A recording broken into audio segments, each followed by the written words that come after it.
What's up everybody, it's Barry with Vulcan Glass Art Studio, and today we're going to go over the second project in our Intro to Glass series, the mushroom bead.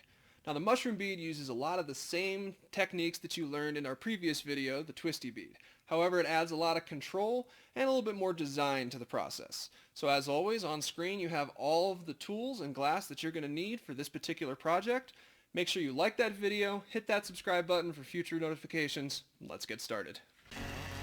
So the first step in making our mushroom bead is going to be very similar to the first step in making our last twisty bead, and then we're going to pull a stringer. However, this stringer you want to be just a little bit thicker, and it doesn't need to be nearly as long as the stringer in the previous video. So once again, heat your rod up, grab it with tweezers, and pull it down. This time go a little slower and a little bit more controlled.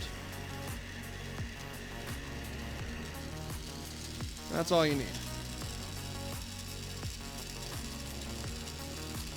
Now with the mushroom bead, you want to make sure when you're making your mushroom and background that either your mushroom is nice and plain and opaque and your background is crazy, or your mushroom is crazy and your background is nice and plain and opaque. And that way you have a nice contrast between your foreground image and the background. So for this project, my mushroom is going to be the blue spruce and my background is going to be amber purple. So now we're going to go ahead and do our gather. Same as in the last video, we're going to be adding a little bit less glass in this project than the last one, so you want to make your gather just a little bit bigger. That'll also help you in the next step actually get the mushroom in there with success.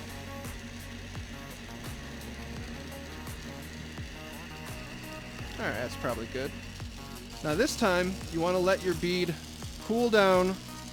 Not all the way, but make sure it's nice and cool. The next step, we're going to be heating the bottom half of the bead and the tip of the stringer so that hot glass, when you push the mushroom in, hot glass will travel through hot glass, but when it hits cold glass, it'll dome over into a nice mushroom shape. So I concentrate on the bottom half and then just kind of bounce your stringer in as you're working.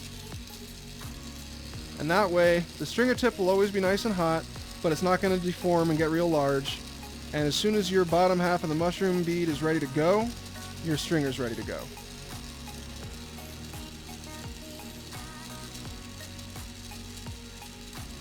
Alright, so now we've got that bead bottom nice and hot. Take it out and push straight through. And you can adjust slightly as you're doing this, but once you have a good mushroom in there, once you see it, just stop. And then flame cut your stringer and set that aside.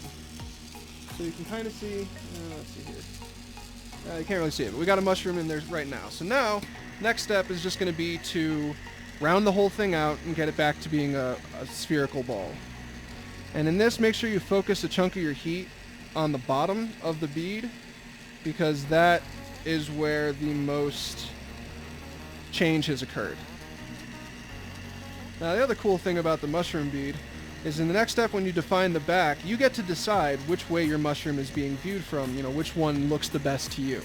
So what you do is get it a little bit hotter than you normally would, and as you're rotating it, find what angle you think is the best angle of your mushroom, and once that is facing up, set your bead down. So we're going to define the back. I like that angle, and so I'm going to set it down.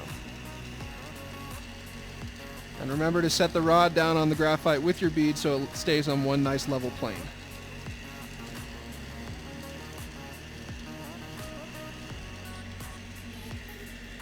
Alright, so you can kind of see it. Next we're going to add our background. For that, grab your second color. And this can still be slightly warm so you don't trap air bubbles, but you don't want it to be so hot that it would move in any way. Get the end of your rod super warm, smush, wiggle, pull. The smush is to get the glass onto the back as solidly as possible. The wiggle will spread it out a little bit, and then when you pull, you can see now it's kind of gotten a nice little thin spot. That makes it real easy to flame cut that, set it aside, and you don't have to clean up that back. you didn't leave too much glass behind. So now you're going to focus on the back. You don't want to heat the front. So you see I'm kind of just rolling it over the flame. Once that back is nice and hot, you're going to press it again like you do when you define your back, and then kind of spread it around. So you press, and I just kind of do this. It helps spread things a little bit and cool things a little bit. And then heat it up one more time so you make sure there's no ridges around that color, and so that it's all one nice smooth piece of glass.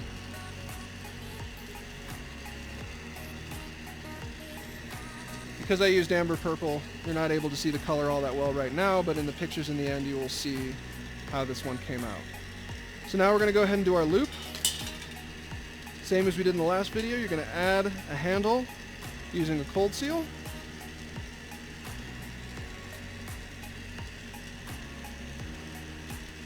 And once that's cooled down, it's nice and solid and centered, you're going to heat right above the bead. Actually, now our amber purple color is starting to show up a little bit. Once that's nice and warm, flat side up, down and away. Stop, hold, flip, and down.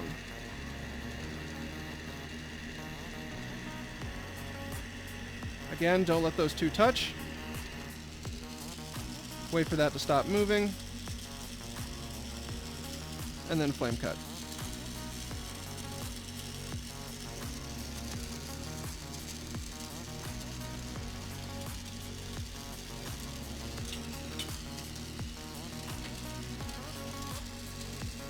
Heat the back of your loop, press it against the back of your bead. Make sure you melt in that joint, that connection point. Once that's all nice and melted in, heat from the front of your loop, hot enough so that it will move, but not hot enough so that it moves on its own.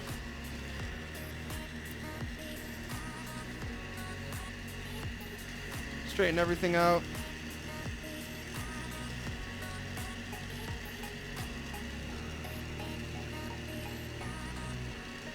Alright, grab it with the tweezers through the loop, tap off the bottom, heat off the scar that's going to be left behind, and you have your mushroom bead.